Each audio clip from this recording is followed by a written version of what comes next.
Hello everyone, आपण पाहत आहोत strength of material. Strength of material मध्ये आपण आज पाहणार आहोत तिसऱ्या टाइपचे प्रॉब्लेम. आपण पहिल्या टाइप मध्ये पाहिले होते कॅन्टिलिव्हर बीमची एसएफडी बीएमडी, दुसऱ्या टाइप मध्ये पाहिले सिम्प्लाय सपोर्टेड बीमची एसएफडी बीएमडी. आता आपण पाहतोय थर्ड टाइपचे प्रॉब्लेम, ज्यामध्ये आपण इलॉंगेशनचे प्रॉब्लेम पाहणार आहोत to find the delta L. Delta L means change in length, elongation in the length, ते आपण पाहणार आहोत. यासाठी तुम्हाला फक्त एकच फॉर्म्युला लक्षात ठेवायचा आहे, तो म्हणजे delta L is equal to P L upon A. P म्हणजे काय? हा फोर्स आहे जो तुमच्या बॉडीवर तिथे अप्लाय केलेला आहे. एल म्हणजे लेंथ ऑफ द बॉडी आहे. A is the cross sectional area of the body आहे. आणि ई म्हणजे काय? Elasticity of the body. चला आता हा फॉर्म्युला नेमका कसा यूज करायचा, कसा फाइंड आउट करायचा डेल्टा एल, ते आपण पाहणार आहे. आजचा या टाइपचा जो प्रॉब्लेम आहे तो जवळपास 6 मार्क्सचा आहे. तर हे 6 मार्क्स आज पक्के झाले पाहिजे.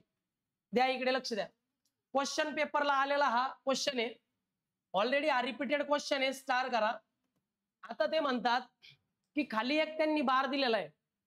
बर, आता हा जो बार आहे या बारला 3 वेगवेगळे सेक्शन आहेत. Section 1, section 2, section 3. या प्रत्येक बारचा क्रॉस सेक्शनल एरिया दिलेला आहे. सोल्युशन मध्ये घेतो. प्रत्येक बारचा क्रॉस सेक्शनल एरिया ए दिला. किती दिला? 1000 mm² दिला. ई म्हणजे काय रे? मॉड्युलस ऑफ इलास्टिसिटी दिली 1.05 इंटू 10⁵ न्यूटन पर mm². एरिया दिला, मॉड्युलस ऑफ इलास्टिसिटी दिली आणि फिगर दिली. आता ही फिगर जी आहे ही मला वेगवेगळ्या पेजवर लागणार आहे, तर ती मी इथून प्रत्येक ठिकाणी कॉपी करून घेतो.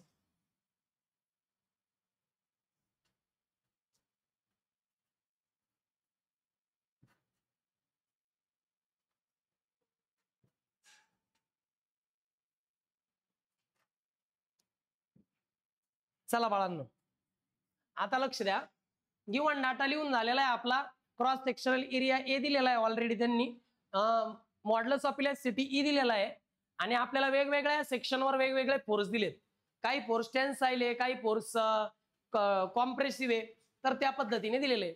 चला मग मुलांनो कॅल्क्युलेट करूया. गिवन डाटा आहे, विचारलं काय? Find the total elongation. Total elongation म्हणजे डेल्टा एल विचारलाय. गिवन डाटा या पद्धतीने लिहिता यायला हवा. सगळं समोर आहे. गिवन डाटा मला सांगा काय अडचण आहे का? आता इकडे बा, आता काय करायचं बाळांनो, सेक्शन घेत चालायचे. आता आपण घेऊया बाळांनो, इथे घेऊया सेक्शन 1-1. इथे घेऊया बाळांनो, प्रत्येक सेक्शनच्या मध्ये सेक्शन टाकायचा. सेक्शन 2-2 आणि इथे घेऊया बाळांनो सेक्शन 3-3. सेक्शन 1-1, 2-2, 3-3. आता सॉल्व करताना तुम्ही इकडून करा नाही तर इकडून करा, त्यांनी फरक नाही पडत. तर मी पहिले कन्सिडर करणार आहे सेक्शन 1-1. चला सेक्शन 1-1 कन्सिडर करू. जर आपल्याला P1 हा फोर्स काढायचा आहे तर सेक्शन 1-1 कन्सिडर करायचा. आता हा झाला सेक्शन 1-1. आता फोर्स ऍट लेफ्ट साइड, सेक्शनची लेफ्ट साइड आणि सेक्शनची राईट साइड घ्यायची बरं. आणि हो, साइन कन्व्हेन्शन फिक्स आहेत. काय? या पॉईंटचे साइन हॉरिझॉन्टल एक्स आहे, कारण सगळे फोर्स हॉरिझॉन्टल आहे. तिकडे जाणार आहे प्लस, इकडे येणार आहे हे फिक्स आहे. एक्स ऍक्सिस तिकडे गेला की पॉझिटिव्ह, इकडे आला तर निगेटिव्ह. इकडे पहा आता 10 kN हा सेक्शन 1-1 आहे. सेक्शन 1-1 ची लेफ्ट साइड पाहताय, लेफ्ट साइड. मग लेफ्ट साइडला फक्त एवढा फोर्स आहे, तो पण चाललाय राईट साइडला म्हणजे प्लस 10 kN आला. पहा काय केलं, हा लेफ्ट साइडला आहे ना सेक्शनच्या, म्हणून लेफ्ट साइडच्या तिकडे लिहिला. बरं तिकडे चालला राईट साइडला प्लस आहे. आता पहा सेक्शन 1-1 ची राईट साइड ही सगळी पाहिजे. आता हा चालला 40 kN लेफ्ट साइडला -40. हा चालला 60 तिकडे म्हणून +60 आणि हा चालला 30 इकडे. याचा जर आन्सर काढला, याचा जर +10 आला असेल तर याचा -10च यायला पाहिजे. का? इक्विलिब्रियम साठी यायलाच पाहिजे आणि आलंच. काय डाऊट याच्यात? तुम्ही म्हणले सर यातला आम्ही घ्यायचा कोणता? यातला तुम्ही घ्यायचा ऑलवेज राईटचा. राईटचा आन्सर घ्यायचं. काय आहे? -10 kN. किलो न्यूटनचं न्यूटन बी करून घ्यायचं, -10 × 10⁻³ न्यूटन. P1 आपल्याला सापडलेला आहे, म्हणजे सेक्शन 1 वरती जो फोर्स आहे तो आपल्याला सापडला. स्टेप नंबर 1 कंप्लीट झालेली आहे. काय डाऊट असेल तर विचारा बाबा, यात काय डाऊट आहे? एकदा सेक्शनची लेफ्ट साइड पाहिली, एकदा सेक्शनची राईट साइड पाहिली. राईट हँड साइडचे पॉझिटिव्ह, लेफ्ट हँड साइडचे निगेटिव्ह. P1 भेटला, राईट साइडची आन्सर घ्यायचं. त्यानंतर बाळांनो आता मी घेणार आहे सेक्शन नंबर 2. या ठिकाणी होता बाळांनो सेक्शन 1-1, या ठिकाणी बाळांनो सेक्शन 2-2 आणि या ठिकाणी बाळांनो सेक्शन 3-3. बरोबर. आता या ठिकाणी मला P2 काढायचा आहे, मी कन्सिडर करणार सेक्शन 2-2. सेक्शन 2-2 ची एकदा लेफ्ट साइड पाहायची आहे तुम्हाला आणि एकदा राईट साइड पाहायची तुम्हाला. बघा आता सेक्शन 2-2 आहे, त्याच्या लेफ्ट साइडला हे दोघ जण आहेत. 10 चालला तिकडे तर +10, 40 चालला इकडे तर -40. साइन कन्व्हेन्शन तेच, right hand side positive, left hand side negative. 40 इकडे चालला निगेटिव्ह, 10 तिकडे चालला पॉझिटिव्ह. -30 किलो न्यूटन आलं. हे जर -30 आलं तर राईटचं +30 येणार. मग बघा सेक्शन 2-2 ची राईट साइड 60 तिकडे चालला +60, 30 इकडे चालला -30, मग +60 तिकडे चालला म्हणून 30 इकडे चालला म्हणून -30. किती आलं रे? +30 किलो न्यूटन. मायनस प्लस आलं, व्हॅल्यू सारखी आली तर समजून घ्या आपलं कॅल्क्युलेशन बरोबर आहे. मग P2 ची व्हॅल्यू घेणार आहे तुम्ही 30 किलो न्यूटन, पण 30 किलो न्यूटनचं न्यूटन करून घ्या 30 × 10⁻³ न्यूटन. म्हणजे सेक्शन 2-2 वर जो फोर्स अप्लाय झाला तो 30 न्यूटनचा आहे. डाऊट असल्यास विचारा, लिहून घ्या. स्टेप 2 कंप्लीट झालेली आहे आपली. काय डाऊट असल्यास विचारा. Too much simple.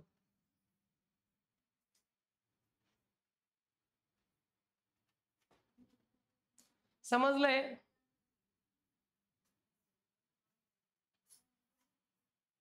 चला बाळांनो सेक्शन 3-3 इथे नेहमीप्रमाणे तुम्ही एकदाच फिगर काढायची. मला पेज चेंज करावं लागतं म्हणून मी दोनदा काढतो.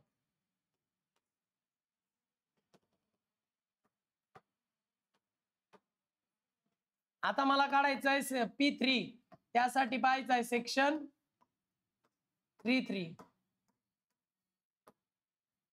सेक्शन 3-3 चा एकदा लेफ्ट साइड पाहायचा, एकदा सेक्शन 3-3 ची राईट साइड पाहिजे. सेक्शन 3-3 हा याच्या लेफ्ट साइडला एवढे फोर्स आहेत. 10 तिकडे चालला +10, 40 तिकडे चालला -40, 60 तिकडे चालला +60, उजवीकडे जाणार आहे प्लस, डावीकडे जाणार आहे मायनस, हे फिक्स आहे. 60 + 10 70, 70 तून 40 गेले 30 किलो न्यूटन. P लेफ्ट साइडला आला 30 किलो न्यूटन, राईट साइडला -30 यायला पाहिजे, येईलच. ही राईट साइड आहे 3-3 सेक्शनची, ही राईट साइड आहे. राईटला चालला तो इकडे म्हणजे -30 किलो न्यूटन. मग बाळांनो आपण राईट साइडची व्हॅल्यू घेऊ as a P3 -30 kilo newton. Kilo न्यूटनचं न्यूटन करून घ्या, मग -30 × 10⁻³ newton. This is your P3 for section 3-3. बघा स्टेप नंबर 3 कंप्लीट झालेली आहे बाळांनो आपली. काय डाऊट असल्यास विचारा. Too much simple. आता त्यानंतर आपण रेडी आहोत टोटल इलॉंगेशन काढण्याकरता. आता फॉर्म्युला तुम्ही यूज करू शकता. देन स्टेप नंबर 4 ला डेल्टा एल फाइंड आउट करायचा आहे. डेल्टा एल कसं राहील? सेक्शन 1-1 मध्ये झालेलं इलॉंगेशन प्लस सेक्शन 2-2 मध्ये झालेलं इलॉंगेशन प्लस सेक्शन 3-3 मध्ये झालेलं इलॉंगेशन. सेक्शन 1-1 मध्ये झालेलं elongation PL upon AE1, section 2 मध्ये PL अपॉन AE2, सेक्शन 3 मध्ये झालेलं PL upon AE3. Delta L is equal to, इकडे लक्ष द्या आता काय सारखं आहे बरं. प्रत्येक सेक्शनवर P तर डिफरंट आहे, प्रत्येक सेक्शनवर P डिफरंट आहे बरं का बाळांनो. प्रत्येक सेक्शनवर P डिफरंट आहे, लक्ष द्या. प्रत्येक सेक्शनवर फोर्स डिफरंट आहे. इथं P1 इन, इथं P2 इन, इथं P3 इन. बरं प्रत्येक सेक्शनची लेंथ वेगवेगळी का? चेक करा बरं. याची 1 मीटर 3 मीटर 2 मुळे प्रत्येक सेक्शनची लेंथ पण वेगवेगळी. मग इथं L1 in, L2 in, L3 in. बरं प्रत्येक सेक्शनचा एरिया सगळ्यांचा डायमीटर सेम आहे. पहा इथून तिथून डायमीटर सेम आहे म्हणजे सगळ्यांचा एरिया सेमच आहे. मग हा जो एरिया आहे हा कॉमन घ्यायचा डिनॉमिनेटरला. बरं सगळ्यांचं मटेरियल सेम आहे का? तर इलॅस्टिसिटी एकदाच दिली असेल तर मटेरियल सेम आहे. क्वेश्चन मध्ये एकदाच इलॅस्टिसिटी सगळ्यांची इलॅस्टिसिटी आहे. फॉर्म्युला तयार झालाय पहा आपल्या दिलेल्या सेक्शन करता. तुम्हाला रेग्युलर फॉर्म्युल्यावरून असा फॉर्म्युला तयार करून घ्यावा लागेल. चला व्हॅल्यू पुटअप करा आता. एरिया दिलाय 1000, ई दिलाय 1.05 इंटू 10⁵. ई ची व्हॅल्यू पुटअप केली, एरियाची व्हॅल्यू पुटअप केली. T1 किती आला होता रे? -10 आला होता का? -10 इंटू 3. L1 लेंथ बघा बरं का आता. हा सेक्शन 1 आहे. याची लेंथ 1 मीटर म्हणजे 1000 mm. 1 मीटर म्हणजे 1000 mm प्लस P2 ची व्हॅल्यू आली होती +30 इंटू 10⁵. P2 ची व्हॅल्यू पुटअप केली पहा. L2 किती बघा बरं इकडे बघा. L2 म्हणजे बघा हा याची लेंथ 3 मीटर आहे. 3 मीटरचं mm घ्या 3000 mm. अगेन याची व्हॅल्यू काय रे? याची व्हॅल्यू काय आहे P3 ची? -30 इंटू 10⁵ आहे. आणि L3 चेक करा बरं किती आहे. L3 बघा सेक्शन 3 L3 बघा 2 मीटर आहे. 2 मीटरचं mm होईल 2000. कॅल्क्युलेटर टाकताना लक्षात घ्या हे पहिले हे सगळे ब्रॅकेट जसे दिसतात तसे टाकून घ्यायचे. जे आन्सर आलं त्याला डिवाइड करायचं. बघ हा ब्रॅकेट सगळं हे टाकायचं आणि जे आन्सर आलं त्याला डिवाइड हा ब्रॅकेट करायचा. You will get delta L. Positive आलं तर लांबी वाढली आहे, निगेटिव्ह आली तर लांबी कमी झालेली आहे. घ्या बरं लिहून. याच्या पुढे जागा नव्हती एका पुढे एक म्हणून एका खाली एक लिहिलंय. लक्षात ठेवा हे प्लस आहे इथं प्लस आहे, इथे प्लस आहे इथं मायनस आहे. हे प्लस मायनस मायनस होतं बरोबर ऑटोमॅटिक. व्यवस्थित करा आन्सर सांगा.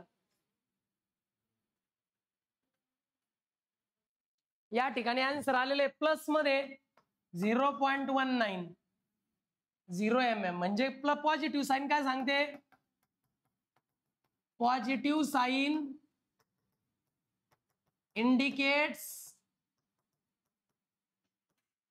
इंक्रीज इन लेंथ म्हणजे लांबी वाढलेली आहे हे सांगतो पॉझिटिव्ह साईन. या ठिकाणी लेंथ इन्क्रीज झालेली आहे. काय डाऊट रे बाबांनो याच्यात? घ्या लिहून. चला इथे हा प्रॉब्लेम संपला. 6 मार्कला प्रॉब्लेम येतो. डाऊट असल्यास विचारा. चला मुलांनो इकडे पहा. यासारखा एक प्रॉब्लेम मी तुम्हाला होमवर्कला देतोय. बोलू नका रे. Question number 2. यामध्ये त्यांनी सांगितलं अ सर्क्युलर बार having 200 mm square area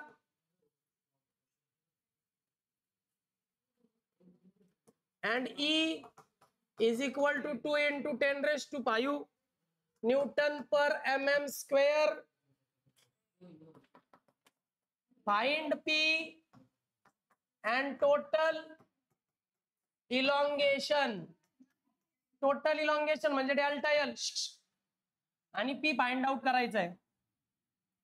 बोलू नका. हे बघा हे असं आहे बाळांनो.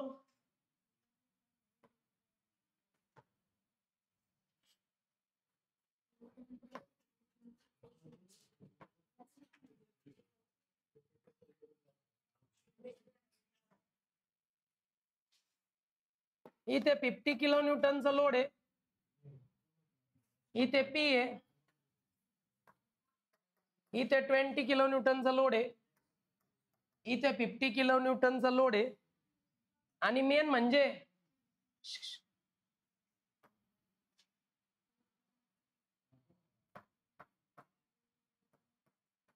सर्वांची लेंथ 1 मीटर 1 मीटर 1 मीटर. आता कधी कधी काय होतं या टाईपच्या प्रॉब्लेम मध्ये, इकडे लक्ष द्या, 2 वेळा एक्झामला आलेला आहे बरं का. सोल्युशन बघा आता मी तुम्हाला थोडी सुरुवात करून देतो. स्वाम लक्ष दे. एक सर्क्युलर बार आहे हा ज्याचा एरिया त्यांनी देऊन ठेवलाय.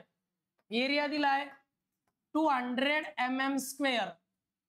ई म्हणजे मॉड्युलस ऑफ इलॅस्टिसिटी दिलंय 2 into 10⁵ न्यूटन पर mm स्क्वेअर. अजून एक पाहण्याची गोष्ट अशी की इथं प्रत्येकाची लेंथ 1 मीटरच आहे, म्हणजे सगळ्यांची लेंथ सुद्धा कॉमन येईल. 1 मीटर म्हणजे 1000 mm. मग आपल्याला विचारलंय काय, तर बाळांनो हे गिव्हन डाटा झाला. आपल्याला विचारलंय पी ची व्हॅल्यू, इथे पी दिलाय पा, पी विचारलाय आणि डेल्टा एल पण विचारलाय. हे गिव्हन डाटा आणि विचारलेला डाटा. आता पी कसा काढायचा तेच सांगायचं तुम्हाला मला. हे झालं का? आता इकडे लक्ष द्या, नाही इथंच येते, इकडे लक्ष द्या. या ठिकाणी एक स्टेप एक्स्ट्रा ऍड करावी लागते टू फाइंड द पी. सगळे लोड कसे मला सांगा बरं. हॉरिझॉन्टल, मग समेशन ऑफ एफ वाय वापरायचं, एफ एक्स वापरायचं. Right hand side positive, left hand side negative. ठीक आहे, तुम्ही पाहू शकता हा चाललाय लेफ्ट हँड साइडला म्हणजे -50. हा चाललाय राईट हँड साइडला +p. हा चालला लेफ्ट हँड साइडला -20. हा चालला प्लस कडे +50. मग आता इकडे पहा p इज इक्वल टू -50 तिकडे जाऊन +50, -20 तिकडे जाऊन +20, +50 तिकडे जाऊन -50. टाका कॅल्क्युलेटरवर. You will get p in kilo newton. या पद्धतीने समेशन ऑफ एफ एक्स घेतलं आणि पी ची व्हॅल्यू 20 किलो न्यूटन आली. आता इथून पुढं पी ची व्हॅल्यू वापरायची तुम्ही 20 किलो न्यूटन आणि सेम तसाच प्रॉब्लेम सोडवायचा जसा आपण आत्ता सोडवला. आणि याच्यामध्ये 3 गोष्टी कॉमन आहे, फक्त पी कॉमन येत नाही, बाकी ए एल ई तिघ कॉमन येतात. म्हणून हा प्रॉब्लेम अतिशय सोपा जातो. ठीक आहे, इथून पुढचा प्रॉब्लेम तुम्ही घरी करा. मला उद्या तुम्ही फायनल डेल्टा एल ची व्हॅल्यू सांगा. ओके, डाऊट आल्यास विचारा. Bye students.